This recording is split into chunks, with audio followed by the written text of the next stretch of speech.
Well, to our fellow Americans, brave warriors, and steadfast allies, good morning. You know, as someone who led troops, led soldiers in the streets of Baghdad and Samarra, Iraq, and who trained counterinsurgents in Kabul, Afghanistan, and who still carries the weight of brothers lost to Iranian terrorist proxies, many backed by the same Iranian regime we're confronting now. This fight, Operation Epic Fury, it hits home. Our generation understands this fight. For 47 years, these barbaric savages in the Iranian regime have murdered our brothers in arms, my guys, your guys, our guys, through their terrorist proxies and cowardly attacks. Now they race toward a nuclear bomb to hold the world hostage. The Iranians have targeted and killed thousands of my American brothers. That race to a nuclear bomb, President Trump will never allow it. Not now, not ever, not on our watch. The mullahs are desperate and scrambling. Like the terrorist cowards they are, they fire missiles from schools and hospitals, deliberately targeting innocents, because they know their military is being systematically degraded and annihilated. Iran's neighbors, and in some cases, former allies in the Gulf, they've abandoned them. And their proxies, Hezbollah, the Houthis, and Hamas, either broken, ineffective, or on the sidelines. Iran stands alone, and they are badly losing. On day 10 of Operation Epic Fury, we are winning with an overwhelming and unrelenting focus on our objectives, which are the same as the day I gave my first briefing here on Operation Epic Fury. They're straightforward, and we are executing them with ruthless precision. One, destroy their missile stockpiles, their missile launchers, and their defense industrial base. Missiles and their ability to make them. 2, destroy their navy. And 3, permanently deny Iran nuclear weapons forever. It's a laser-focused, maximum authority mission delivered with overwhelming and unrelenting precision. No hesitation, no half measures. As President Trump declared yesterday, we're crushing the enemy in an overwhelming display of technical skill and military force.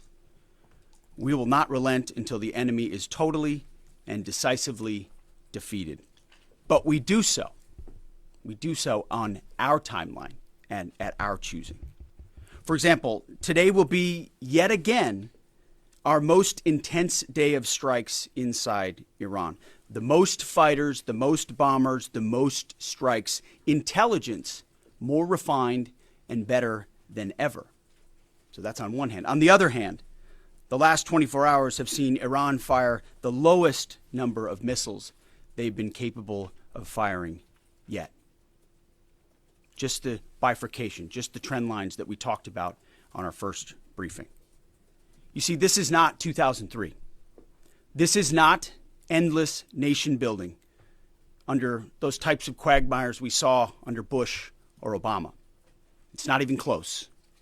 Our generation of soldier will not let that happen again, and nor will this president, who very clearly ran against those kinds of never-ending, nebulously scoped missions. Those days are dead. Instead, we're winning decisively with brutal efficiency, total air dominance, and an unbreakable will to accomplish the president's objectives on our timeline. We stay locked on the target because here at the Department of War, that's our job. Now, the chairman and I, having just returned from Dover last night, our troops and their families and the enormous sacrifice that they make is certainly heavy on my mind. So I'll close with scripture, drawing strength from Psalm 144. Blessed be the Lord, my rock, who trains my hands for war and my fingers for battle. He is my loving God and my fortress, my stronghold and my deliverer, my shield in whom I take refuge. May the Lord grant unyielding strength and refuge to our warriors, unbreakable protection to them and our homeland, and total victory over those who seek to harm them. And amen. God bless our troops and this mission. Mr. Chairman, over to you. Thank you, Mr. Secretary, and good morning, everyone, and thank you for being here. I'm here today to continue the updates to the American people and to those in the room on Operation Epic Fury. First, let me start with honoring our fallen. As the Secretary said, on Saturday and again last night at Dover Air Force Base in Delaware, our nation's leaders honored our returning fallen as they arrived home for their final time.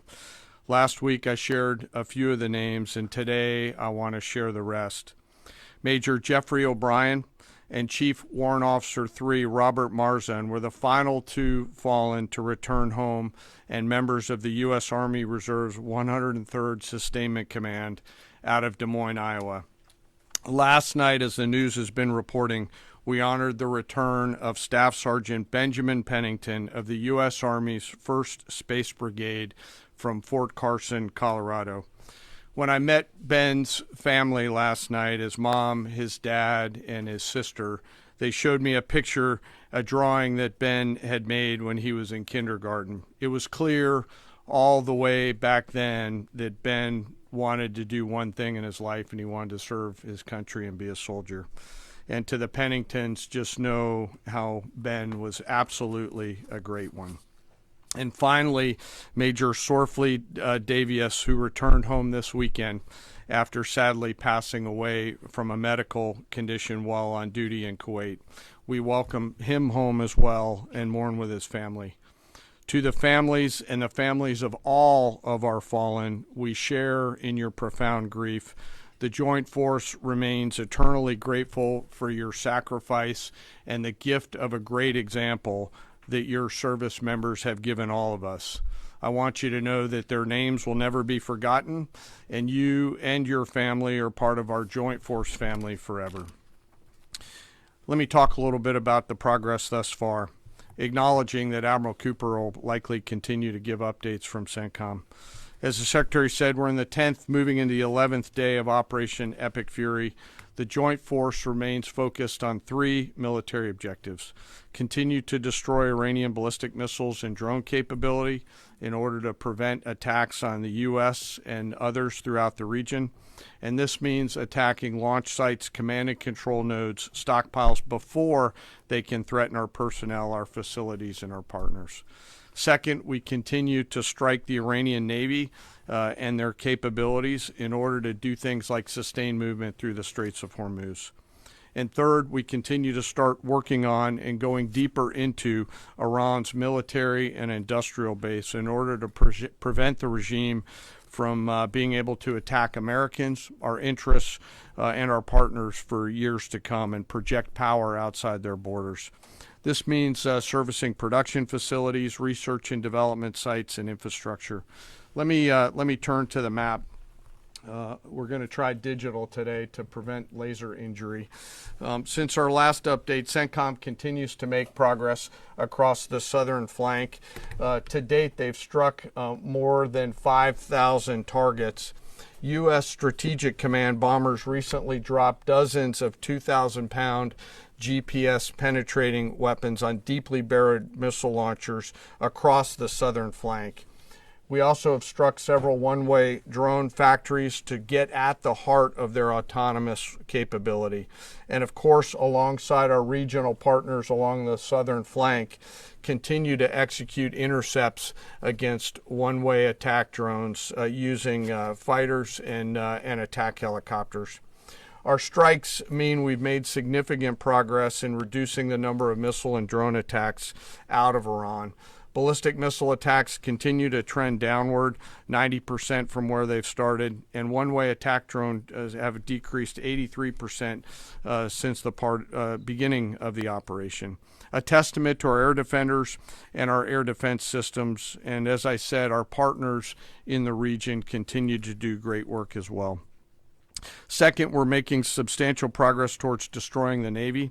In the first 10 days of the conflict, we're more than 50 Iranian naval ships into the campaign using a combination of artillery, fighters, bombers, and sea-launched missiles.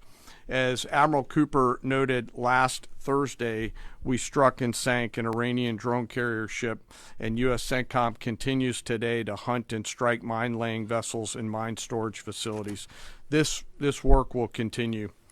Third, against our objectives, we've begun to target Iran's military and industrial complex, again, focusing on centers of gravity to get upstream of the shooters out in the field in order to deny them the ability to continue to generate those one-way attack drones. Let me spend a minute talking about the joint force. Across the area of responsibility, this is gritty and tireless work, and I cannot begin to explain how incredibly proud I am of the extraordinary courage, tenacity, and grit and professionalism within the joint force. Last time I had a chance to talk about the Army's incredible logisticians who are out there sustaining the fight. Today I want to highlight a few groups of sailors. First, I want to thank the men and women of the Ford Carrier Strike Group and their families, and let all of them know how grateful I am for their leadership and service. The crews on board this strike group have already been endured months at sea only to get their deployment extended. These exceptional Americans, rogered up, all supported by their families, continue to stand the watch, taking the fight to the enemy over and over again, night after night. Aboard ships like the USS Ford and the Abraham Lincoln are a special group of sailors I want to highlight today. These are the men and women, the sailors up on the roof running operations on the flight deck. With an average age of the early 20s, these are the unsung heroes of naval aviation. These young sailors, known for wearing yellow shirts, are in charge of the catapults, taxiing jets around on the flight deck, shooting jets off the front end, and recovering jets off the back end. They are literally involved with every single movement on the roof on an aircraft carrier. They are the last ones that a naval aviator sees before getting shot off the front end, and the first one that a naval aviator sees after safely trapping on the back end. And just for a minute, imagine you're standing on that aircraft carrier flight deck. There's 30 knots of wind in your face. The deck is slippery, covered in grease. It's noisy. There are propellers spinning. There's jet blast everywhere. The helicopters are running. Your head is on a swivel, and you're trying to direct a multi-million-dollar fighter into a 1-foot square box so that those naval aviators can be shot off into the black of night to go do America's work. Those jets are fully loaded with missiles and bombs, and they are a world-class team combined with the naval aviation and the aviators in those jets. This beautiful symphony of American spirit is the definition of perfectly organized chaos, and these crews do it every single time the carrier is at work. Oh, by the way, in the middle of the night and oftentimes in the pouring rain. These are dedicated young people who take the road less traveled to serve their great nation, doing the deeds that we need them to do. America's enlisted force is the pride of every nation's military, certainly ours, and the envy of every other one as well. Each and every one of them out there across the joint force are extraordinary, and in particular today I want to highlight the yellow shirts. Ladies and gentlemen, our work continues. It'll continue to be difficult. I ask every American to keep our deployed force and their families in our thoughts. Combat deployments can be tough on the force and the families, and it's important that we continue to remember that. I remain deeply humbled by the 2.8 million members of the Joint Force, and I'll end where I started, and that's remembering our fallen and their families whose sacrifice will be felt forever. And with that, I'll take some questions with the Secretary. A beautiful symphony of American spirit. Well said, Mr. Chairman. Thanks, sir. And I will just note that no other country in the world is capable of executing what the chairman just described, day after day, night after night, unrelenting. Well said. Thank you. Yes, sir. Alexandra Ingersoll, One America News. You talked, Mr. Secretary, you talked at the conference in Florida on Thursday that there was a 90% missile capabilities degradation and 83% drone degradation, and I know the chairman just repeated those numbers. We've seen the most amount of fighting these past 5 days. Is there any update to those percentages? And also, are you able to give any quantification of degradation to the enemy's nuclear capabilities yet? What those numbers represent is a persistent low ability to respond, which is what we're looking for, right? It's if the enemy can simply wait and then project power, that's problematic. And we've seen some spurts here or there, but ultimately the trend lines, if you look at the charts that we look at every day, have gone like this down to a flat. It doesn't mean they won't be able to project. It doesn't mean our air defenders still don't have to defend. They do, but that is strong evidence of degradation, along with the battle damage assessment that the Joint Staff does, which takes time. You've got to look at imagery and recognize whether something's been simply degraded or it's been destroyed, or whether an underground facility has been collapsed or completely obliterated. So there's differences in how you evaluate that, but the numbers staying that low is a demonstration of the efficacy for sure. Yeah, Ryan. Thanks, Mr. Secretary. There's been reports that the new leader of Iran has been wounded. Do you know if this is true and what his condition is? And then another one, President Trump said he had a really good call with President Putin yesterday. Will Russia be aiding us in this conflict, and can you share anything on that? Well, the president, as I've said before, maintains strong relationships with world leaders, which creates opportunities and options for us in very dynamic ways. So the president said it was a good call. I was not on it, but those that were said it was a strong call, reaffirming hopefully the opportunity for some peace in Russia, Ukraine, and also a recognition that as it pertains to this conflict, they should not be involved. The first question was On the new leader of Iran, there's reports that he's been wounded. Oh, the new leader of Iran. He would be wise to heed the words of our president, which is to not pursue nuclear weapons and come out and state as such. As far as his status, that's not something I can comment on right now. Yeah, right here. Correct. Mr. Secretary, Eric Schmidt with the New York Times. A question for you first. Last week you talked about this being the beginnings of an air campaign that could last 3 to 8 weeks. Can you give us your assessment on where we are now? And Mr. Chairman, in any conflict, the enemy or the adversary adapts to the tactics it faces. Can you talk about the most challenging adaptation the Iranian military has made to the U.S. military? What challenges are you facing most right now? Thank you. I appreciate the question. Where we are is in a very strong place, giving the President of the United States maximum options. And from the beginning, from this podium, we haven't stated how long it will take. Our will is endless.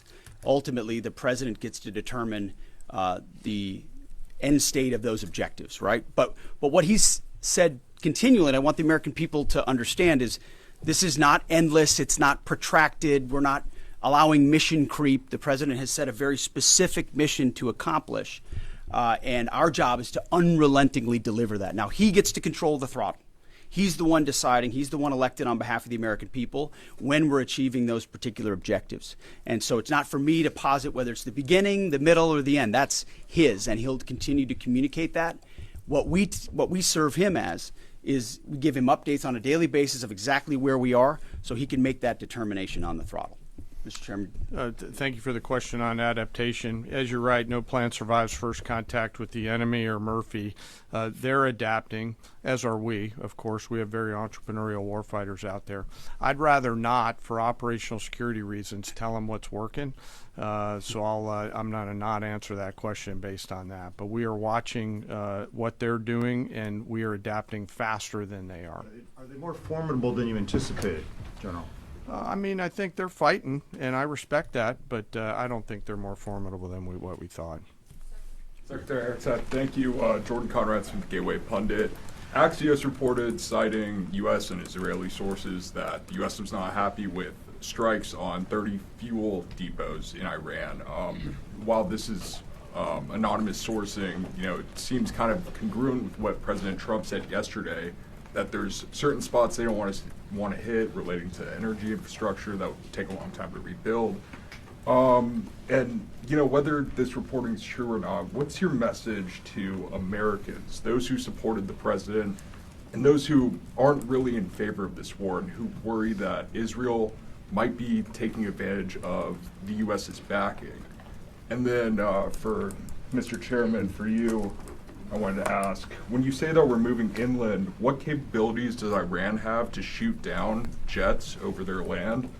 And would that trigger some kind of rescue operation that could risk a bigger ground operation? Well, I would just state by saying Israel's been a really strong partner in this effort. Where they have different objectives, they've pursued them. Ultimately, we've stayed focused on ours. But what Iran has felt is the power of the world's two most powerful air forces. In that particular case, those weren't our strikes or that objective, or that wasn't necessarily our objective. But the president has made it clear to those concerns that we're not getting pulled in any direction. We're leading. The president is leading. He's determining where we want to go, what the outcome will be, what the end state is, with a very keen eye. And I understand those concerns because I've heard from a lot of people who I went through 20 years of those wars myself, worried about getting dragged in, worried about mission creep, worried about nation building or democracy expansion. That's never the perspective the president has pursued on this. Just because previous presidents and previous secretaries have decided to just pour more resources and more people in toward some unguided end state doesn't mean that's the way the world needs to look today. In fact, the American people voted for a different approach. But what the president also stated from the beginning was Iran can't have a nuclear weapon. And it's one thing to say it. It's easy to say. Anybody can say that. I mean, Barack Obama said that. But to do something about it takes courage and resolve. But in that courage and in that resolve, you can also be very scoped in what you're trying to execute to ensure that the sacrifice of Americans, American treasure, American lives, all of those properly meet the objective that you're trying to accomplish. And certainly, as someone I talked out front about what the Iranians have done to our generation, yes, we're clear-eyed about it. But my job is to keep it scoped, given the directive to the president to accomplish the mission. Thank you for the question. Most of their higher-end surface-to-air missile systems are not factors at this point in time. We're able to move around fighters that are moving deeper with relative impunity. Always some risk out there. I don't want to say that there isn't, and we'll always maintain and retain capability of doing search and rescue type of things. But I don't want to get into the details. But thank you for the question. Chili. Thanks, Mr. Secretary.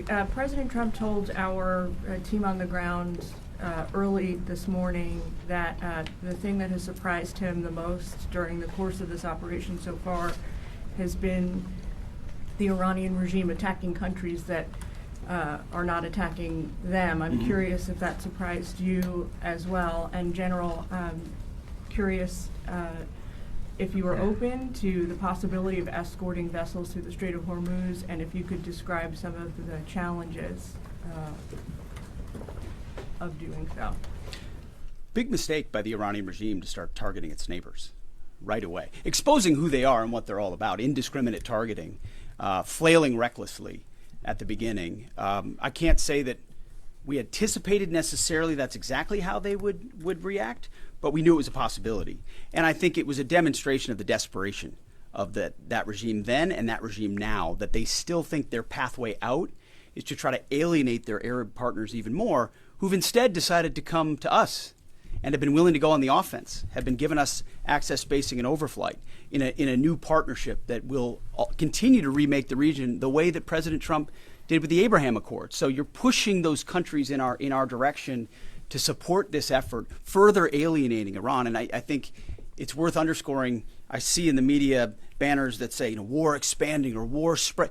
It's actually the opposite. It's actually quite contained, and more of those countries are coming on side, recognizing that you can't live under a conventional umbrella with nuclear ambitions with a radical regime like that. Again, properly scoping the objectives in the process. And then you want to talk about the Strait? Sure. On the potential, if tasked to escort, we'll look at the range of options to set the military conditions to be able to do that. And then, like we always do with every potential mission, come to the Secretary and the President with both what are the resources required, what is the command and control required, and what are the risks, and how do we mitigate those risks. So we're looking at a range of options there, and we'll figure out how to solve problems as they come to us. But I would reiterate also to add to what the chairman said, the truth the president posted last night about that, saying if Iran does anything to stop the flow of oil within the Strait of Hormuz, they will be hit by the United States of America 20 times harder than they have been hit thus far. He goes on to say, death, fire, and fury will rain upon them. You've seen the truth and read it. But he takes very seriously the condition of that straits. We have capabilities that no other nation on earth has, and we're certainly working with our energy partners across the administration to control for that. That's part of that scoping of this. The world needs to understand this doesn't have, this isn't intended to be, nor is it something that will expand. We know exactly what we're attempting to achieve here, scoped properly, and the American people can count on that for sure. Thank you so much, Secretary Hegseth. President Trump has long said that he wants to minimize the loss of life in war, which wherever it occurs in whatever country, which so many people obviously appreciate. Can you detail the specific measures the Pentagon is taking to minimize civilian casualties and strikes inside Iran? And secondarily, is the Pentagon prioritizing replenishment of precision-guided munitions, long-ranged strike weapons, or air defense interceptors? And can you share any details on which systems are being prioritized? Yeah, seeing it from the inside every single day, including this, no nation takes more precautions to ensure there's never targeting of civilians than the United States of America. From the boat strikes in the Caribbean, where every single strike is assessed to this campaign here, no nation in the history of warfare has ever attempted in every way possible to avoid civilian casualties. And frankly, that's a point that just isn't appreciated enough. Where things happen that need to be investigated, we will investigate. To the question shouted in the back, that it's not open source is not the place to determine what did or did not happen. We take things very, very seriously and investigate them thoroughly, which takes time, and which is why it does take time. But ultimately, unlike Iran, who targets civilians indiscriminately, who we've seen in the intel moving rocket launchers into civilian neighborhoods, near schools, near hospitals, to try to prevent our ability to strike. That's how they operate. And then they set the targeting of drones and missiles toward civilian targets, hospitals, hotels, airports. CENTCOM's been very good about putting that information out. That's how terrorist regimes fight. They target civilians. We do not. And I can tell you this administration and this Pentagon focuses on that very, very closely. Go ahead, right here. Sir, this morning the Iranian government is saying a lot. They continue to say they're prepared for a lone war. If that's the case, what could you tell the American people as far as the steps the Department of War is taking to make sure our troops have the protection and the resources they need as the mission continues? I think there's one thing I can sleep quietly at night knowing is that we're giving every resource humanly possible to our troops on the front lines to ensure they're protected. In fact, as I said in that first press briefing, even before we set the offense, we set the defense. We made sure we had the ability to defend, and then we moved as many Americans off the bases and into other places as possible. So as this progresses, the chairman, or the question was asked of the chairman about how the enemy adapts. Well, of course, we adapt too in real time. And to watch our warriors iterate on air defense and interdiction on drones and missiles and how we get after it, it's incredible how they refine the tactics, bring in new assets to find different ways of getting at emerging technologies. So that is one of the things we're laser focused on every day. Yes, we're going on offense more effectively than any country in human history, but we're also ensuring that in every way possible we're defending the best Americans we have who wear our uniform, no doubt. Let's do one more. Thanks, Secretary Hegseth. The president has indicated that maybe the operation will wrap up sooner than he thought it was going to. What's the plan once the U.S. stops military action? Will the U.S. play a role in the aftermath, or will they leave Iran to sort it out? Ultimately, the aftermath is going to be in America's interests, our interests. We won't live under a nuclear blackmail scenario of conventional missiles that can target our people. which is why the objectives have been scoped from the beginning. Missiles, missile production, a defense industrial base, Navy, all in service of ensuring they don't have nuclear power projection capabilities. That's what matters to President Trump. That's what matters to the American people. And ultimately, that's why we're so laser focused on ensuring those objectives and those objectives alone are met. Thank you. I appreciate it. Thank you.